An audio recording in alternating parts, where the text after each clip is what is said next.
Uma das notícias mais esperadas do ano, o Plano Nacional de Vacinação contra a Covid-19 foi lançado hoje em Brasília, mas ainda não há vacina aprovada pela Anvisa. Daqui a pouquinho os detalhes ao vivo direto da capital federal. Em Cidade Ocidental, o homem estaria preso no lugar do irmão que teria cometido o crime. Marcos Moreira.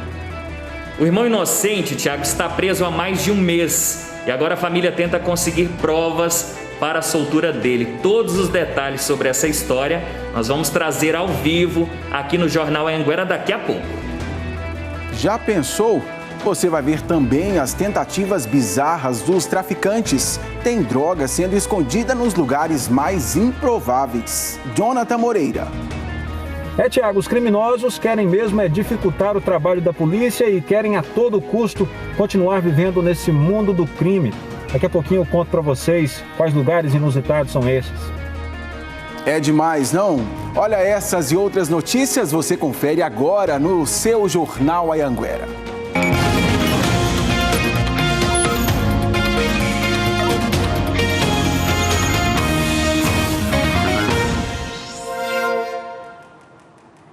Olá, muito bom dia para você. Seja bem-vindo ao nosso Jornal Anhanguera desta quarta-feira, agora 11h49. Bom jornal para a gente. Vamos começar. A gente começa com notícia de Cidade Ocidental, a história do homem que está preso no lugar do irmão dele que cometeu o crime. O Marcos Moreira está ao vivo de Lusiânia e tem todos os detalhes. Explica para a gente como isso aconteceu, hein, Marcos? Bom dia para você. Oi, Tiago, bom dia para você, ótimo dia a todos que nos assistem. Então, Tiago, o crime aconteceu há 5 anos e, na época, esse irmão que cometeu o crime foi preso em flagrante e depois fugiu. Agora, no mês passado, o irmão inocente acabou sendo preso no lugar dele.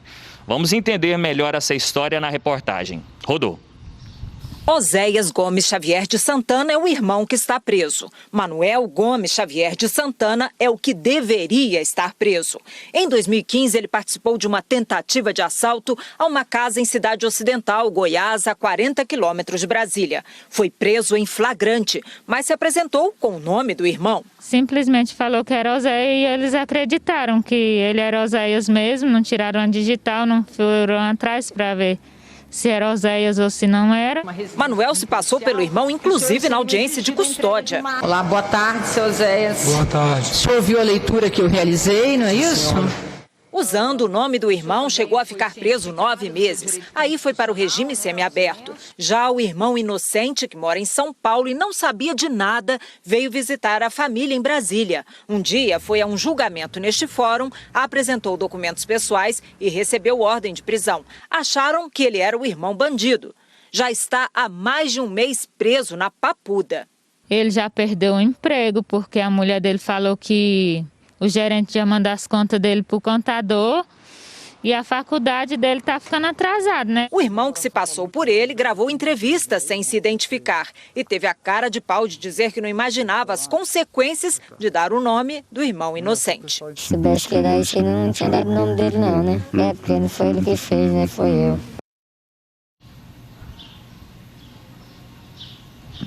Tiago, a defesa informou que expediu ontem um alvará de soltura para o irmão, mas ele ainda continua preso, viu? Volto com você. Já pensou nessa história, ô Marcos? Um irmão bandido desse, nem pensar, né? E o pior de tudo é que ele confessa. Obrigado por sua participação, Deus do céu. Um juiz de Goiás determinou ontem à noite que Oséias Santana seja solto com base num pedido do Ministério Público de Goiás.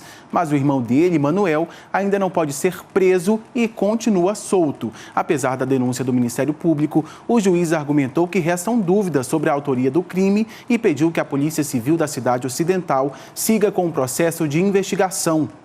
Nós não conseguimos resposta nem da Polícia Civil de Goiás, nem da Superintendência Executiva de Administração Penitenciária do Estado. A Polícia Civil está investigando funcionários públicos das cidades de Lagoa Santa e Tarumã por suspeita de um esquema criminoso envolvendo licitações. Quem tem as informações para a gente, ao vivo de Rio Verde, é o repórter Arildo Palermo. Bom dia para você, Arildo. Olá, Tiago, bom dia a você e a todos que nos assistem. A Polícia Civil, por meio da Delegacia Estadual de Repressão a Crimes contra a Administração Pública, deflagrou a Operação Andarilhos, que investigava essa organização criminosa que teria se formado dentro da Prefeitura de Lagoa Santa, com envolvimento de secretários e também do próprio prefeito. O objetivo dessa operação era de cumprir 16 mandados de busca e apreensão e afastamento das funções públicas de servidores da Prefeitura de Lagoa Santa, aqui na região sudoeste. Entre os afastados dos cargos está o prefeito de lá, Advair Gonçalves, que inclusive teve o celular apreendido.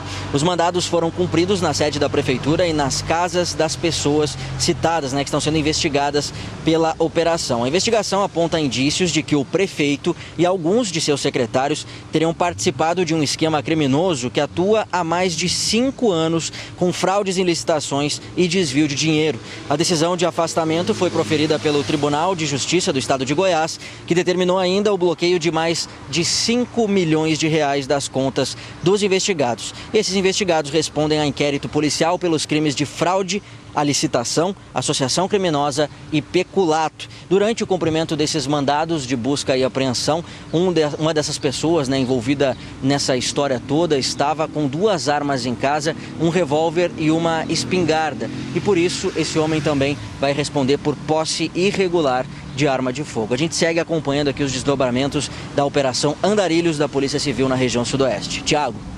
Obrigado por sua participação, Arildo. Sobre o que o Arildo estava dizendo, nós temos uma nota. Nós tentamos pela manhã falar com a defesa do prefeito de Lagoa Santa, mas nossas ligações não foram atendidas. Ontem, o advogado da prefeitura disse que, por enquanto, o prefeito Advair Gonçalves não vai se pronunciar. A vice-prefeita Núcia Kelly deve assumir a prefeitura interinamente. Olha, em Jataí, 2 adolescentes foram apreendidos suspeitos de furtar um escritório. Olha só, eles teriam feito isso a mando de presidiários. Já pensou numa história dessa? A Ana Paula Moreira tem os detalhes pra gente. Com você, Ana, bom dia.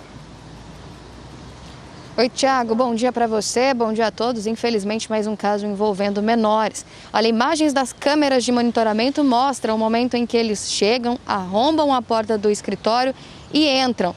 Quando eles percebem que estão sendo filmados, percebem essa câmera, um deles vira a câmera e nesse momento não é possível ver mais nada. Mesmo assim, eles conseguiram levar desse escritório um computador e também uma televisão. Mesmo com poucos segundos, foram essas imagens que ajudou a polícia a identificar e localizar esses menores. Eles foram apreendidos. Para a polícia, eles contaram que esses objetos furtados foram entregues para um homem em Mineiros, tudo a mando de presidiários dos presídios aqui de Jataí e também de Mineiros. Foram esses presos que fizeram toda essa negociação.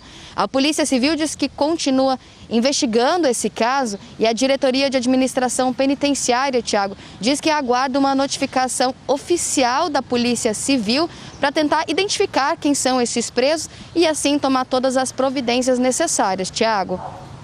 Adolescentes, não me entra na cabeça essa história. Obrigado por sua participação, Ana. Um homem foi preso em Abadiânia por tentar matar a ex-namorada. Ele espancou a mulher até ela desmaiar.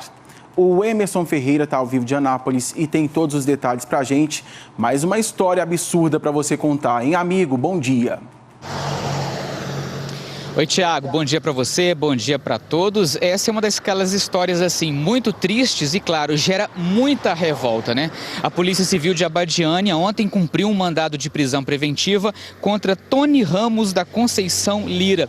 Segundo as investigações, na semana passada, esse homem foi até a casa da ex-namorada, da ex-companheira, chegou lá, agrediu essa mulher com vários socos, ela acabou batendo a cabeça em um tanque e ficou desmaiada. Para a polícia, esse homem contou que a motivação era a seguinte: ele não aceitava o fim do relacionamento.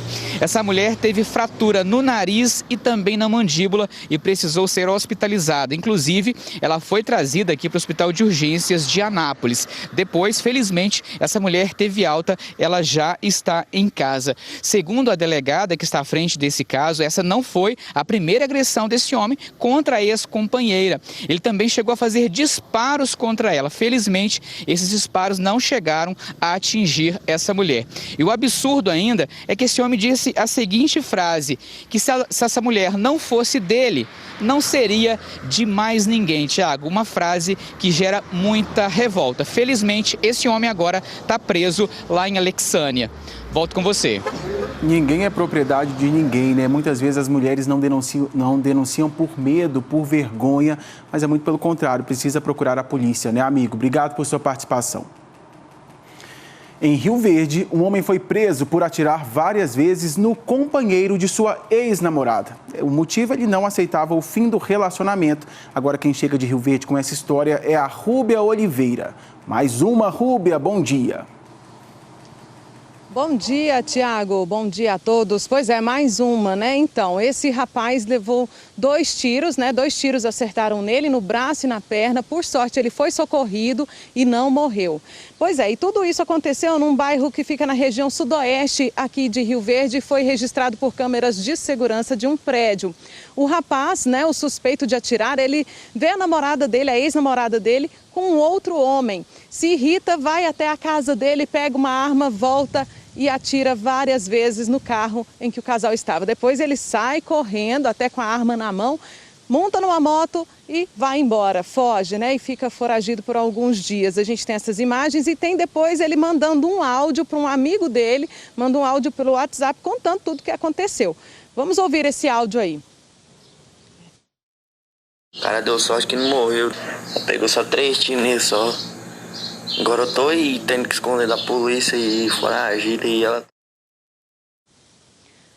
Pois é, ele ficou foragido, né, até essa semana porque a Polícia Civil fez a prisão dele e pediu a prisão preventiva. Então ele deve ficar preso até o julgamento justamente porque ele estava ameaçando tanto a ex-namorada quanto o novo namorado dela. E se ele for condenado, né, ele pode responder por homicídio qualificado tentado. Tiago, é com você. Obrigado por sua participação. Existem histórias que não precisam nem de comentário, né, Rúbia? Valeu demais. Deve ser trazido para Goiás na semana que vem o corpo do goiano que morreu na fronteira do México com os Estados Unidos. Ele saiu de Goiás no fim de novembro com a intenção de entrar ilegalmente lá nos Estados Unidos. O repórter João Vitor Guedes explica melhor como foi essa situação. Familiares do Diogo Fernandes, que tinha 36 anos, contaram que ele sonhava em morar nos Estados Unidos. O Diogo já tinha tentado outras vezes entrar nos Estados Unidos de forma legal, mas ele não conseguiu. Por isso, no último dia 30 de novembro, ele embarcou de Goiânia para o México. A primeira parada foi na cidade de Cancún. Familiares disseram que ele ficou apenas um dia na cidade e depois foi para outra cidade na fronteira do México com os Estados Unidos. O Diogo se encontrou com outros brasileiros e com um coiote, que é o homem responsável por fazer a travessia ilegal do México para os Estados Unidos. O último contato com a família foi no dia 7 de dezembro. O Diogo falou com o pai e também com a noiva, que moram aqui em Goiás. Depois disso, ninguém teve notícias dele. Segundo os familiares, o Diogo morreu depois de cair do muro que separa o México do estado americano do Texas. Ele bateu a cabeça e teve um traumatismo craniano. A família foi avisada da morte no último sábado. Os familiares estão organizando a documentação para fazer o traslado do corpo. O corpo de Diogo deve ser enterrado na cidade de São Luís de Montes Belos, que é onde mora a família. O consulado do Brasil no México diz que está prestando assistência à família e não comenta casos específicos. E a Polícia Federal fez uma operação para combater fraudes eletrônicas que tinham como vítimas prefeituras municipais. Os criminosos teriam desviado mais de 18 milhões de reais. O Marcos Moreira está de volta aqui com a gente com todos os detalhes. Boa tarde para você, Marcos. Pois é, Tiago, boa tarde novamente para você. Esse grupo atuava em prefeituras de diversos municípios goianos, viu? E essa operação teve início hoje, deflagrada pela Polícia Federal, e o objetivo é combater fraudes eletrônicas na internet. Essa organização criminosa, ela agia contra prefeituras municipais em agências da Caixa Econômica Federal. Foram cumpridos 3 mandados de busca e apreensão aqui na região, na cidade de Planaltina de Goiás e também em Águas Lindas de Goiás, e 2 mandados aí em Goiânia. 2 pessoas foram presas. Essa operação que começou depois de uma denúncia da Caixa Econômica, que percebeu aí operações fraudulentas num curto espaço de tempo que somavam mais de 2 milhões de reais em ataques cibernéticos. Depois disso, em mais ou menos 4 dias, esse prejuízo aí saltou para mais de 18 milhões de reais. Agora a Polícia Federal tenta, quem sabe, reaver essa quantia em valores ou então bens das pessoas envolvidas aí nesses crimes. Essa operação, além de Goiás, também cumpriu 28 mandados judiciais também nos estados do Pará, São Paulo, Maranhão, Bahia e Distrito Federal. É muita coisa, né, Tiago? Mais de 18 milhões desviados, hein, Marcos? Obrigado por sua participação, meu querido. Bom trabalho para você. E a polícia acabou com um laboratório de cocaína e prendeu 3 pessoas, isso em Anápolis. Vamos para lá então conversar de novo com o repórter Emerson Ferreira, que está acompanhando tudo. Com você, Emerson. Pois é, Tiago, a polícia já investigava essas 3 pessoas desde março do ano passado. E ontem, então, cumpriu 3 mandados de prisão contra 3 homens. Um deles, segundo a polícia, ele foi identificado como Duende Verde. Ele seria um fornecedor de drogas aqui da cidade. Os outros 2 seriam distribuidores das drogas. A polícia, então, começou essa investigação no ano passado, quando esse homem, conhecido como Duende Verde, foi preso. Ele já foi preso outras vezes também por tráfico de drogas.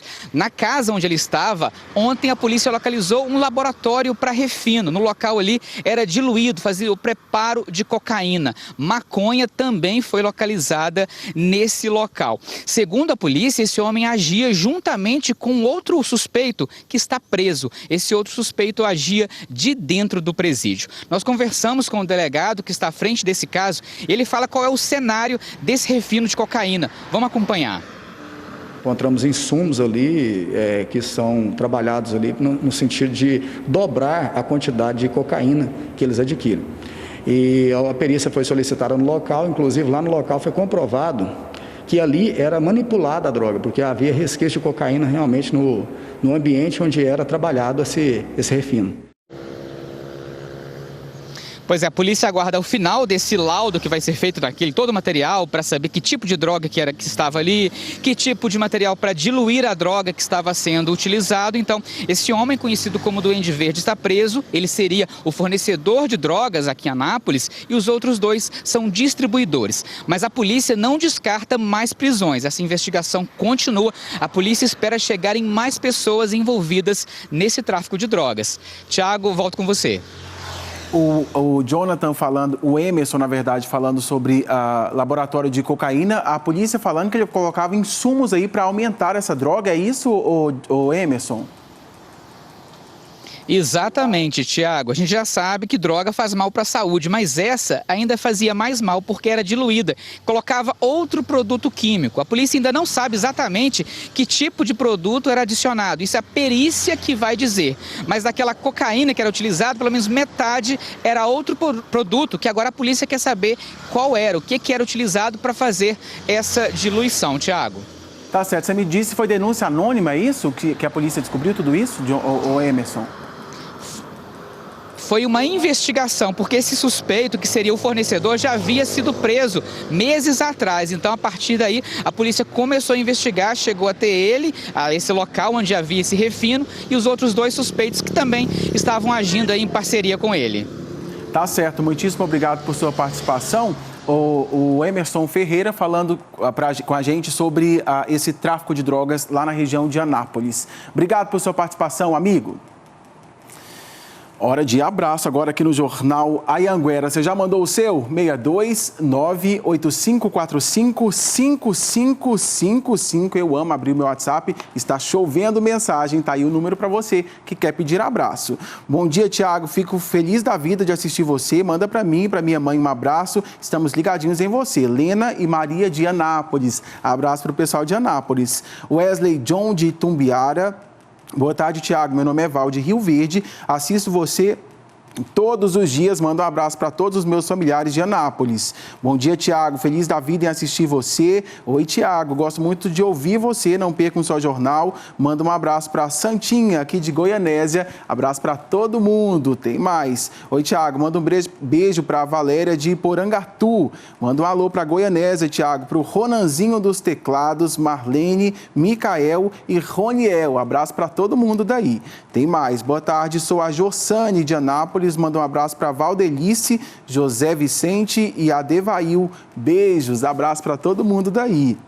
Oi, Tiago Vieira, meu nome é Samuel de Morrinhos, estamos todos te assistindo, você é muito legal, carismático, adoro o seu jornal, não perco nenhum. Manda um abraço para minha avó Vicentina, meu avô Alaô e para o meu irmão Isaac, todos nós te adoramos. Obrigado por sua participação, tá bom, meu querido? Abraço para a família inteira. Quero mandar abraço também para o meu amigo Gustavo e para o Manuel de Anápolis. Abraço para todo mundo de Anápolis ligadinho aí na gente.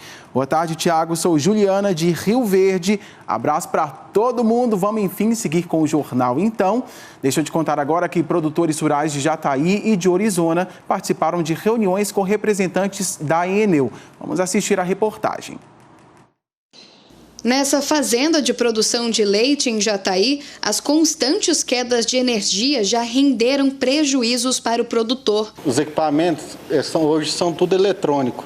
Então, devido a essas quedas de energia, queima muita placa eletrônica com custo muito alto. O leite para gelar já não gela a mesma coisa. Aí nós utilizamos o gerador. O gerador já tem um consumo de combustível. A insatisfação com o serviço levou esse produtor rural em Orizona a derramar 50 litros de leite dentro de uma loja da Enel, em forma de protesto. Ele ficou revoltado depois de ficar uma semana sem energia. Hoje eu trouxe 50 litros. O dia que eu tiver que jogar 1 litro fora, vai vir meu leite tudo. Eu já levei uns 10 mil reais de prejuízo. Nesta reunião, os agricultores do município cobraram da Enel melhorias no sistema e pediram o ressarcimento dos prejuízos provocados pelas quedas de energia. Aqui em Jataí, os fazendeiros também se reuniram com os representantes da Enel. Os produtores rurais cobraram da empresa a melhoria no fornecimento de energia. A principal reclamação era sobre a demora nos atendimentos para restabelecer o sistema. A gente vai ouvir todas, vai registrar todas elas com cada um desses clientes e vai levar para as avaliações e para as inclusões e principalmente para a gente passar informação para o nosso cliente do que é possível fazer, do que não é possível fazer por alguma questão técnica. O Celso, que é produtor rural, participou da reunião e disse que a insatisfação dos fazendeiros é geral. A gente está reclamando com eles para ter uma melhoria no atendimento e solução nas reclamações, Porque a Enel, você reclama, mas eles vão lá, restabelecem a energia, mas não tem uma solução. Um sofrimento só desses produtores, Em nota, a Enel disse que aumentou o número de equipes de manutenção rural em Orizona e Jataí e que indeniza os produtores que tiveram equipamentos queimados se, caso ficar comprovado, a responsabilidade da companhia. Mas sobre os prejuízos com leite perdido por falta de energia, a empresa disse que não se responsabiliza. E falando sobre problemas com a energia elétrica, um morador de Lusiânia reclama da conta de luz após a Enel mexer no padrão da casa dele. Ele costumava pagar R$ 200 por mês e agora recebeu um valor de quase R$ 3.500. Olha aí. O Edésio quase não acreditou quando viu o preço da conta de novembro no talão de energia. Quase R$ 3.500. Eu assustei, porque o valor é fora do comum, fora muito normal. Nem na minha empresa eu não gasto um valor tão alto. De acordo com ele, o consumo em casa não mudou para justificar o aumento. No uso diário, apenas eletrodomésticos comuns. Segundo o histórico de contas, o preço só passou de pouco mais de R$ 200 quando ele intensificou o uso do ar-condicionado. O valor teria dado este salto depois de uma inversão na conexão dos fios dentro do relógio, que fez o conta-giros responsável por marcar o consumo de energia acelerar. Quem constatou o problema foi um eletricista contratado pelo Edésio, depois da concessionária dizer que caberia ao morador verificar o problema. O erro teria sido cometido pelo próprio funcionário da Enel. Sobre a inversão dos cabos, o profissional explicou. Estava ligado invertido, Branco, saída fase e neutro medidor. Estava invertido. A rapidez que está rodando agora. O Edésio voltou mais 2 vezes à concessionária e recorreu até a ouvidoria. Mas até agora a empresa não enviou nenhum técnico para a elaboração de um laudo que explique o que houve de fato. Esse tipo de problema tem que vir in loco. Alguém técnico da Enel vem aqui, eu trago o meu eletricista e a gente resolve junto. É isso que eu preciso que faça, para a gente resolver o mais rápido possível. A Enel disse que vai entrar em contato com o Edésio para orientá-lo e prestar todos os esclarecimentos. Segundo a Enel, caso o cliente concorde, o medidor pode ser retirado para análise em laboratório. Vamos para o intervalinho, passei aqui o bloco inteiro querendo tomar uma água. Pelo amor de Deus, 12h13, vamos lá. A seguir as informações sobre o Plano Nacional de Vacinação direto de Brasília. E a gente fala dos acidentes graves nas rodovias do estado. Agora a Morgana tem 6 anos, é de Mineiros e um recado importante para você. Olá, o Jornal Vera volta já, não saia daí.